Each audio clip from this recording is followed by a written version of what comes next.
تبارك الذي نزل الفرقان على عبده ليكون للعالمين نذيرا.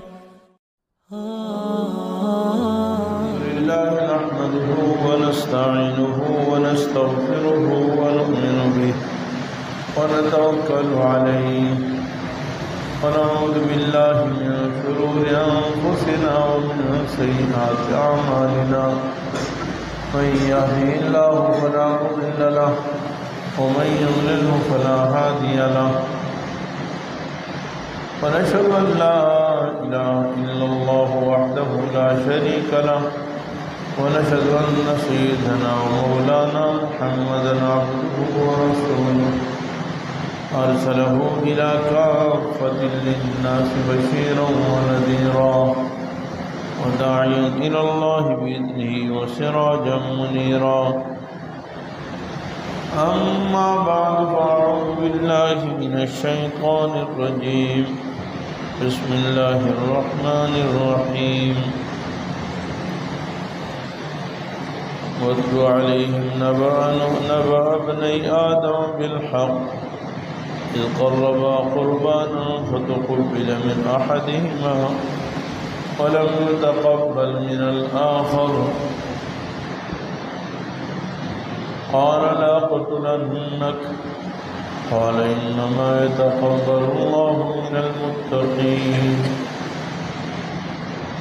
وقال تعالى في مقام آخر ولكل أمة جعلنا منسكا ليذكروا اسم الله على ما رزقهم من بهيمة الأنعام.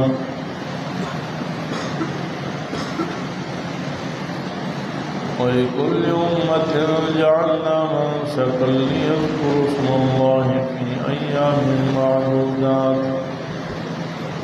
صدق الله العلي العظيم وصدق رسوله النبي الحبيب الكريم ونحن على ذلك لمن الشاهدين والشاكرين.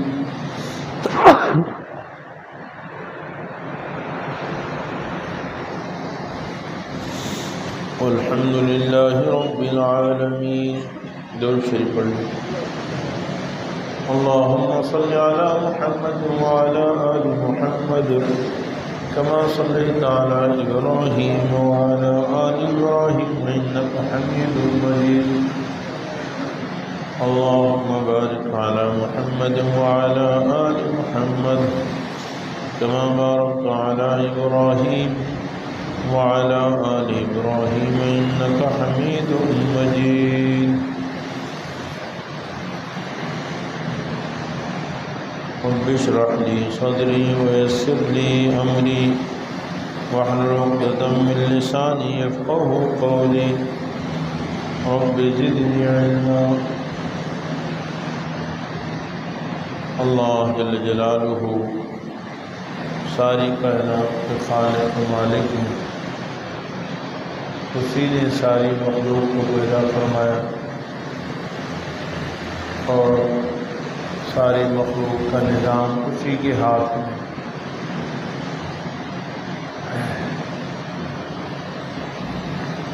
اللہ تعالیٰ نے یہ سارے زمانے بھی پیدا فرمائے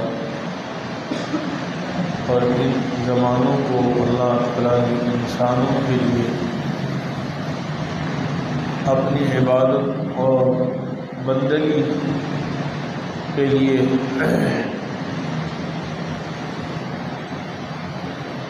مختلف اعتبارات سے تقسیم فرمائے ہیں.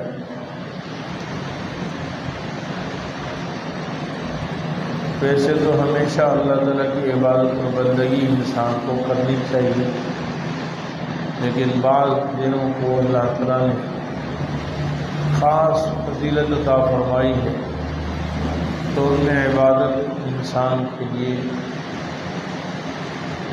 زیادہ فضیلت کا درجہ رکھتی ہے. اور ان ایام میں سے رمضان مبارک سے یہ وقت شروع ہوتا ہے اور مسلسل چلتا ہے. لیکن یہ ذی الحجہ کے جو 10 دن ہیں ان میں پھر مخصوص عبادت اور ان کی فضیلت اللہ تعالیٰ نے اور اس کے حبیب صلی اللہ علیہ وسلم نے بیان فرمائی۔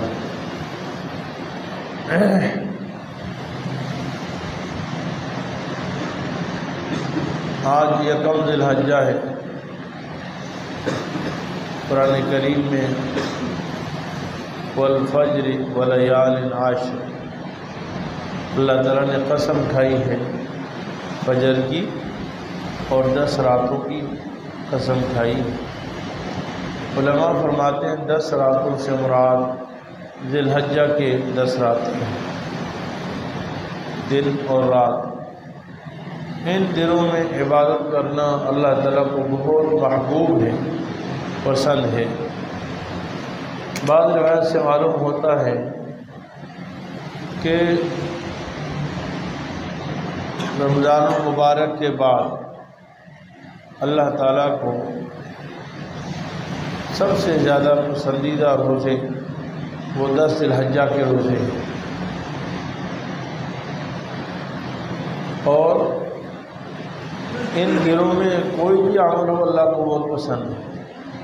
تلاوت کی جائے، ذکر کیا جائے، دعائیں مانگی جائے، صدقہ و خیرات کیا جائے،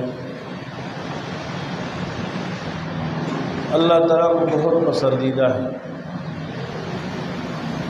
اور اصل میں یہ مہینہ 2 ایسی عبادات کے لیے مخصوص ہے کہ وہ عبادتیں اس مہینے کے سوا اور اس مہینے کی بھی مخصوص دنوں کے سوا سال بھر میں نہیں ادا ہو سکتی۔ ایک قربانی کی عبادت ہے اور ایک حج کی عبادت ہے۔ قربانی کی عبادت بھی صرف عید الاضحیٰ کے دنوں میں ہو سکتی ہے، سال بھر آدمی قربانی کرنا چاہے تو نہیں کر سکتا ہے، قربانی کا ثواب نہیں ملے۔ اور اسی طرح حج کی عبادت بھی 360 یا 365 دنوں میں انسان صرف 9 ذی الحجہ کو حج کر سکتا ہے۔ اگر 9 ذی الحجہ کو اس نے حج نہیں کیا تو وہ سال بھر عرفات میں بیٹھ جائے، اس کا حج نہیں ہوگا۔ یہ اللہ تعالیٰ کی طرف سے، یعنی یہ مہینہ انسانوں کے لیے بہت بڑا انعام ہے۔ اس لیے کئی عبادات ہیں، اس اعتبار سے ہمیں اس سے متعلق چند باتیں سمجھنی چاہیے۔ ایک تو یہ 10 دن بڑی قیمتی ہیں، اس میں ہر عبادت بہت قیمتی ہے، بہت زیادہ جو ثواب ہے۔ خاص طور پر روزے رکھنے کی بڑی فضیلت ہے۔ شریعت مطہرہ میں روزے کی بہت بڑی فضیلت ہے، اور وہ صرف رمضان کے روزے کی نہیں، رمضان کا روزہ تو الگ مقام رکھتا ہے، لیکن اس کے علاوہ سال بھر میں نفلی روزے نبی کریم صلی اللہ علیہ وسلم کا معمول تھا۔ آپ صلی اللہ علیہ وسلم نفلی روزے رکھا کرتے، اور ان نفلی روزوں میں سے یہ جو 10 ذی الحجہ کے روزے یہ بھی رکھتے۔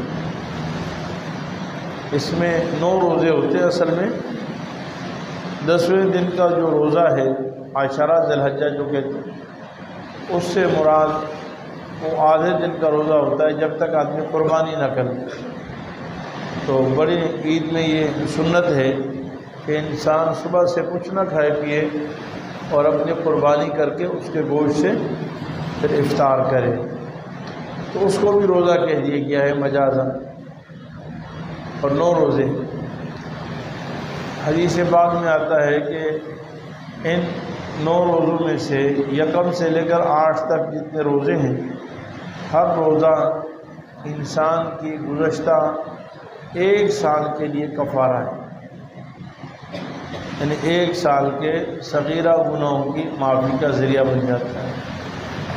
اور جو 9 ذی الحجہ کا روزہ ہے وہ 1 سال گزشتہ اور 1 سال آئندہ کے لیے گناہوں کا کفارہ بن جاتا ہے، صغیرہ گناہ معاف ہو جاتا ہے۔ آپ صلی اللہ علیہ وسلم رمضان المبارک کے بعد سب سے زیادہ ان دنوں کے روزے کا اہتمام فرماتے تھے۔ موسم بھی اتنا گرم نہیں ہے، اچھا موسم ہے، اور انسان کوشش کر لے تو مشکل نہیں ہے، اور اصل میں ہماری نظر میں آخرت کا اجر و ثواب ہوگا تو ہر مشکل آسان ہو جاتی ہے۔ دنیا کی ہر مشکل انجام اور نتیجے کے اعتبار سے آسان ہو جاتی ہے۔ ایک چوکیدار پورا مہینہ کسی گھر کی دہلیز پر، دروازے پر پوری رات جاگتا ہے، اس کے لیے اس لیے آسان ہے کہ اس کو مہینے کے بعد تنخواہ ملتی ہے۔ تنخواہ کی قدر و قیمت اس کی نظر میں زیادہ ہے، اس لیے پوری رات جاگتا ہے، دن بھر دھوپ میں بیٹھا رہتا ہے، اس لیے کہ مہینے کے بعد اس کو تنخواہ ملتی ہے۔ ایک مزدور دن بھر محنت کرتا ہے، خون پسینہ لگاتا ہے، اس لیے کہ اس کو شام کو دہاڑی ملتی ہے۔ اسی طریقے سے مسلمان کو اپنی آخرت کی اجر کا خیال ہو اور یقین ہے مرنے کے بعد ہمیں ایک دن اللہ تعالیٰ کے سامنے جانا ہے، تو پھر یہ معمولی تکلیف اور بھوک پیاس برداشت کرنا مشکل نہیں ہوگا۔ تو بہرحال ایک تو ہمیں اس کا اہتمام کرنا چاہیے۔ دوسرا عمل جو رسول اللہ صلی اللہ علیہ وسلم نے ہمیں بتایا ہے کہ ان دنوں میں ہم اپنے بال اور ناخن وغیرہ نہ کاٹیں، یعنی جو ناخن بال سال بھر انسان کاٹتا ہے، زیر ناف بال ہیں، بغل کے بال ہیں، ناخن ہیں وغیرہ، اور جسم کے کوئی بھی بال، جس شخص کا قربانی کا ارادہ ہو وہ شخص یکم ذی الحجہ غروب آفتاب سے لے کر قربانی تک اپنے ضرور جو زائد جسم کا بال ہیں یا ناخن ہیں ان کو نہ تراشے، یہ مستحب عمل ہے۔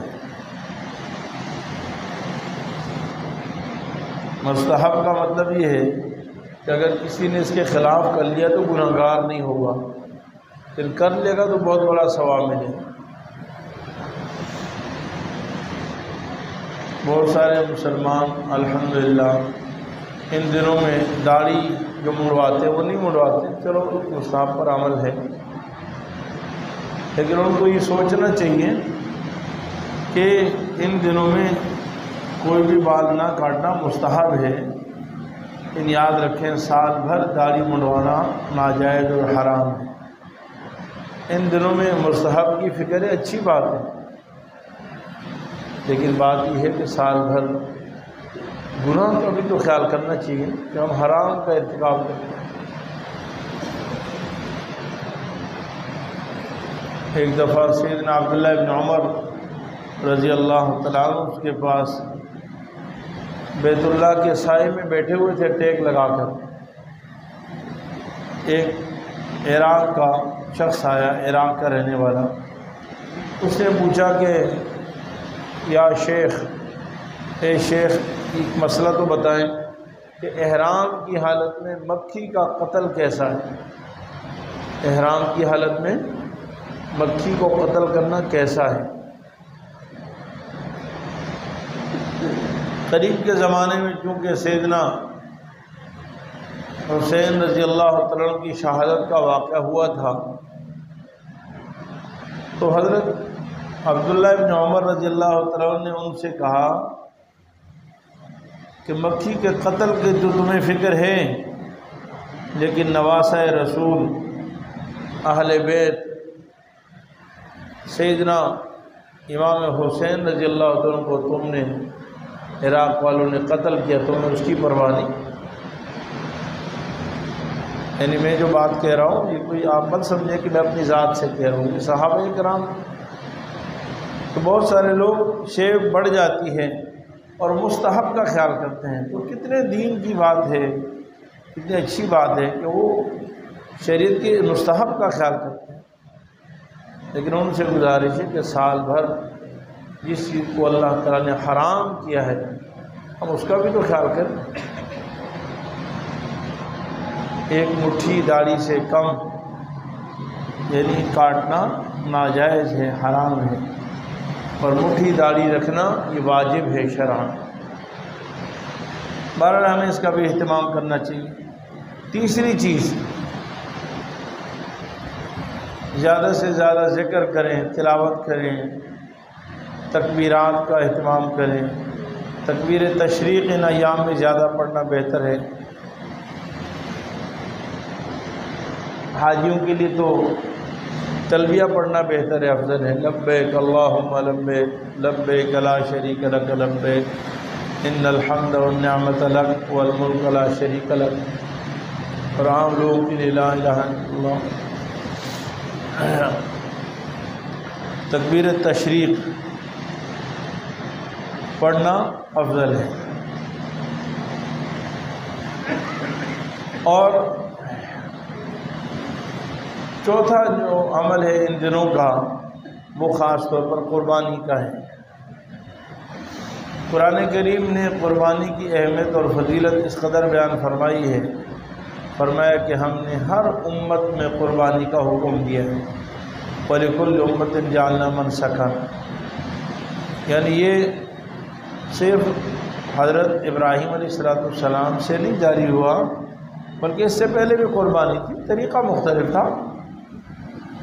ذی الحجہ کے مہینے میں قربانی کرنا، عید الاضحیٰ میں قربانی کرنا، یہ حضرت ابراہیم علیہ السلام سے کی سنت ہے، لیکن نفس قربانی ہر امت میں تھی، اس کا طریقہ مختلف تھا۔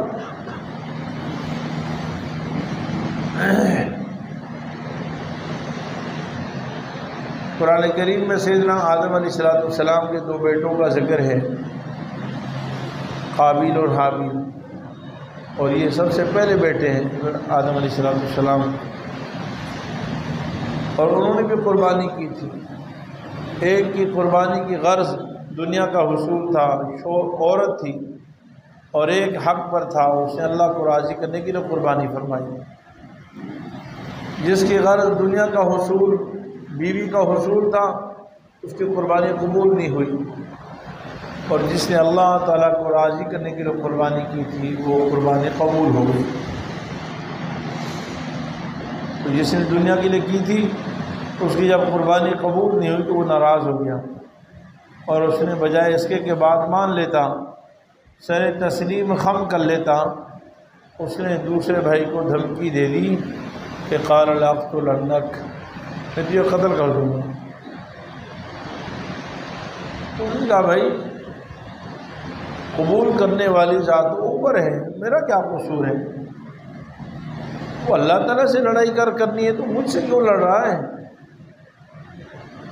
وہ تو اللہ کی مرضی، وہ کس کی قبول کرتا ہے کس کی قبول نہیں کرتا، اور اس کے ہاں ضابطہ یہ ہے کہ وہ اللہ والوں کی قبول کرتا ہے، تقوی والوں کی قبول کرتا ہے، اخلاص والوں کی قبول کرتا ہے۔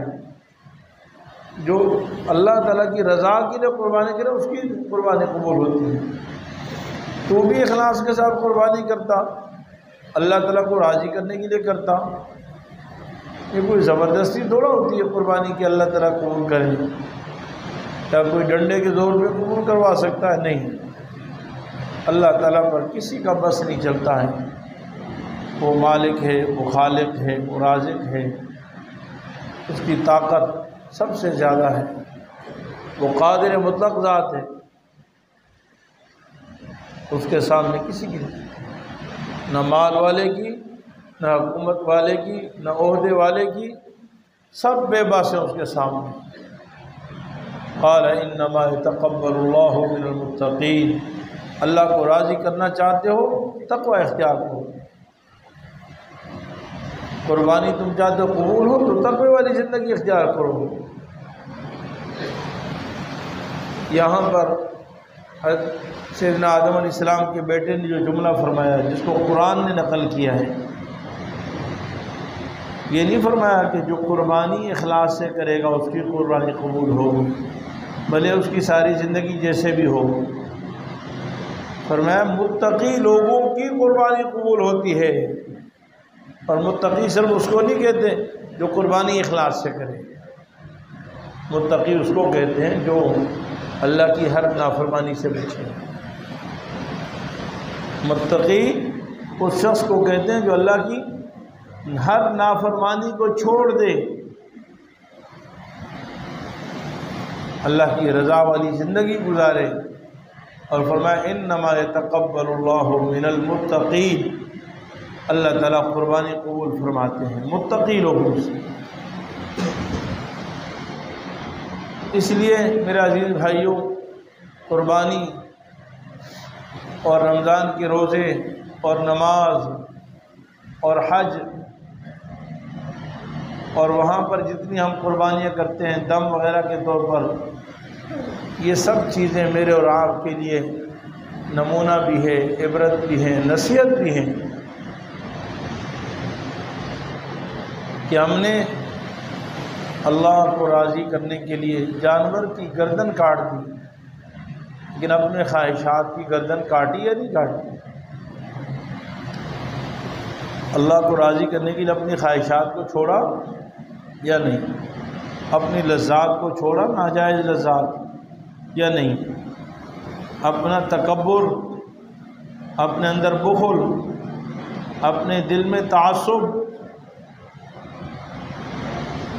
مال کا تکبر، حکومت کا تکبر، عہدے کا تکبر، علم کا تکبر، بہت ساری چیزوں کا تکبر، وہ نکالا یا نہیں نکالا؟ اگر وہ نہیں نکالا تو یاد رکھیں یہ ایک رسم پوری ہوئی ہے، حقیقت میں قربانی نہیں، حقیقت میں قربانی نہیں۔ بہرحال اخلاص کے ساتھ، اللہ تعالیٰ کو راضی کرنے کے جذبے کے ساتھ قربانی ہوگی تو قبول ہوگی، ورنہ اللہ تعالیٰ کو قبول نہیں۔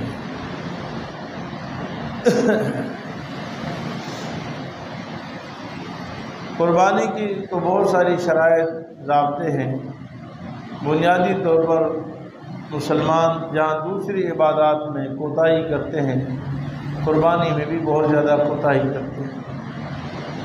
ایک تو یہ بات سمجھنی چاہیے کہ قربانی کا جو عمل ہے اور حکم ہے، اس میں مرد کا، عورت کا، باپ کا، بیٹے کا، ایک دوسرے سے اس کا کوئی تعلق نہیں۔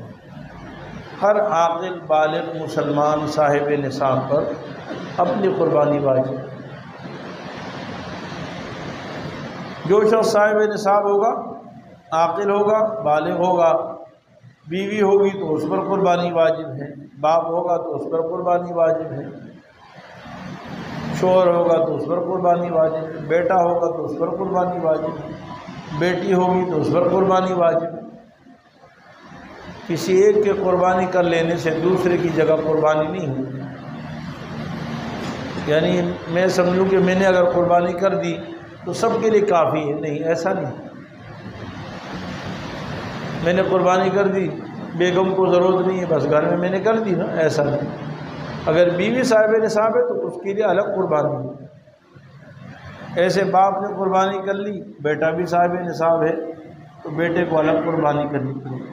جتنے بیٹے بالغ عاقل ہیں اور صاحب نصاب ہے ان کو الگ قربانی کرنی پڑے گی۔ تو ایک کی قربانی دوسرے کی جگہ کارآمد نہیں، یعنی ایک آدمی نے قربانی کر لی وہ کتاب سب کے لیے ہوگی، ایسا نہیں۔ اور ایک واجب قربانی ایک ہی آدمی کی طرف سے ہوتی ہے، ایک واجب قربانی کئی لوگوں کی طرف سے نہیں ہوتی۔ اور قربانی کا وجوب زکوٰۃ سے زیادہ ہے۔ بہت سارے لوگ کہتے ہیں جی ہمارے پر زکوٰۃ فرض نہیں ہے، قربانی بھی نہیں ہے، لیکن بارہا یہ بتایا گیا ہے کہ قربانی کے وجوب کے الگ احکام ہیں اور زکوٰۃ کے الگ احکام ہیں۔ زکوٰۃ میں بہت نرمی ہے، یعنی بہت کم لوگوں پر زکوٰۃ فرض ہوتی ہے، اس لیے کہ زکوٰۃ صرف روپے، پیسے، سونا چاندی، مال تجارت، بس یعنی یہ جس کے پاس ہوتے روپے ہوں، پیسے ہوں، کرنسی کسی بھی شکل میں ہو،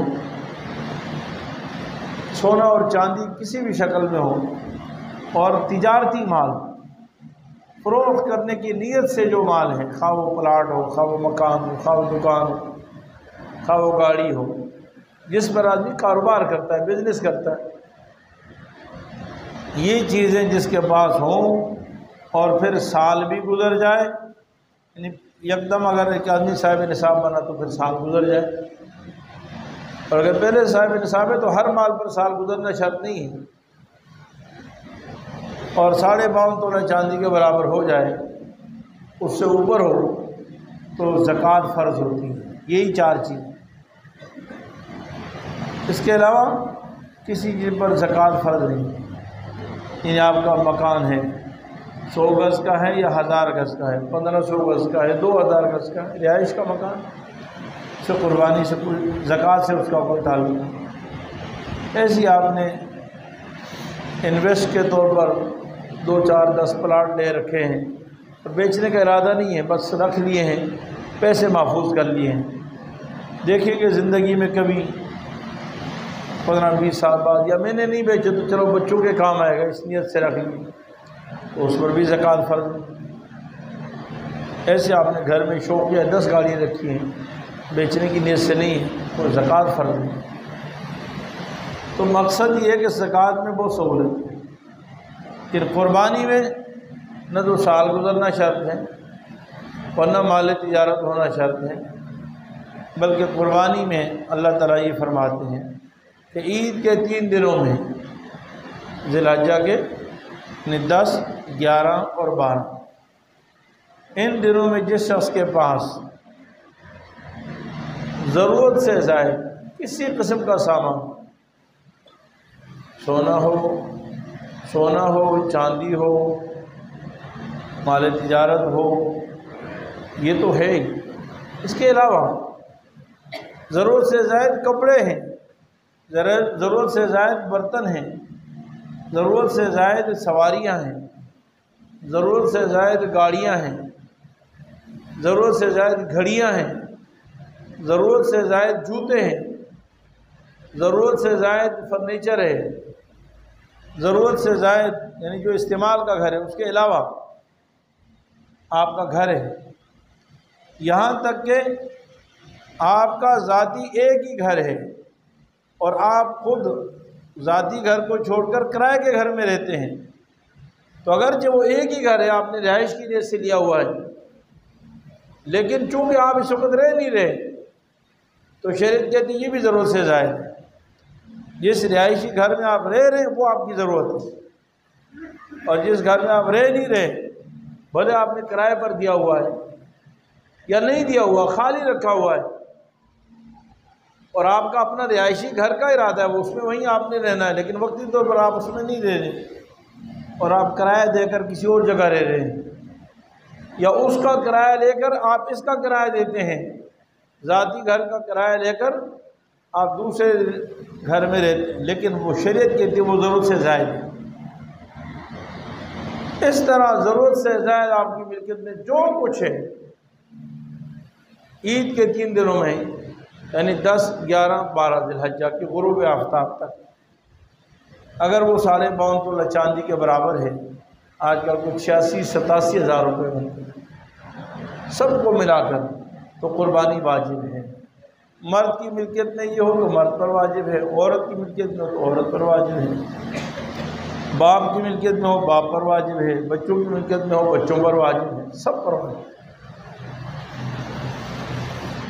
ایسی ایک عورت ہے، اس کے پاس صرف سونا ہے، جیسے زیورات بنا لیتے ہیں، اگر اس کے پاس سونے کے علاوہ کچھ بھی نہیں ہے، 10 روپے بھی نہیں، عید کے 3 دنوں میں، خاص طور عید کے 3 دنوں میں 10 روپے بھی نہیں ہے، اور عید کے 3 دنوں میں اس کے پاس چاندی بھی نہیں، اور ضرورت سے زائد کچھ بھی نہیں، تو پھر صرف سونا جب 7.5 تولہ ہوگا تب قربانی واجب ہوگی، ورنہ۔ لیکن اگر ایک عورت کے پاس 1 تولہ سونا ہے اور عید کے 3 دنوں میں اس کے بعد 10 روپے بھی ملکیت میں آ جاتے ہیں، اور وہ قرض ورض نہیں ہے، ذاتی اس کو 100 روپے کسی نے عیدی دے دی عید کے دنوں، تو 1 تولہ سونا، کیونکہ اس کی قیمت بھی 86,000 سے اوپر بنتی ہے، تو اس پر قربانی واجب ہو جائے گی۔ اس میں سال گزرنا شرط نہیں ہے۔ اور اگر انگوٹھی ہے تو ویسے ہی اس کی انگوٹھی اور سونے کو ملا کر قیمت لگائی جائے گی۔ تو بہرحال قربانی کا وجوب زیادہ ہوتا ہے بنسبت زکوٰۃ کے، تو ہمیں علماء کرام سے مسئلہ پوچھنا چاہیے۔ اور سال کے بعد ایک اللہ تعالیٰ کی طرف سے حکم ہے، اور وہ بھی نبی کریم صلی اللہ علیہ وسلم نے فرمایا کہ اس امت کے لیے جو قربانی کا حکم ہے وہ تمہارے باپ سیدنا ابراہیم علیہ السلام کی یادگار ہے۔ اور ابراہیم علیہ السلام نے اپنے اکلوتے بیٹے کو ذبح کر کے قربانی کی تھی، نے اس کی کوشش کی تھی، اور اس کے بدل کے طور پر، فدیے کے طور پر اللہ تعالیٰ نے دمبا عطا فرمایا تھا۔ اور آج ہم جانور جو ذبح کرتے ہیں اسی کی یادگار ہے، اس لیے ہمیں اس کا اہتمام کرنا چاہیے۔ اللہ تعالیٰ اپنے فضل سے ہمیں عمل کرنے کی توفیق عطا فرمائے۔ وآخر دعوانا الحمدللہ۔ کے YouTube چینل کو سبسکرائب کیجیے اور ان کے تازہ بیانات کے ذریعے اپنی علمی، اصلاحی اور فکری آبیاری کرتے رہیے۔ جزاکم اللہ۔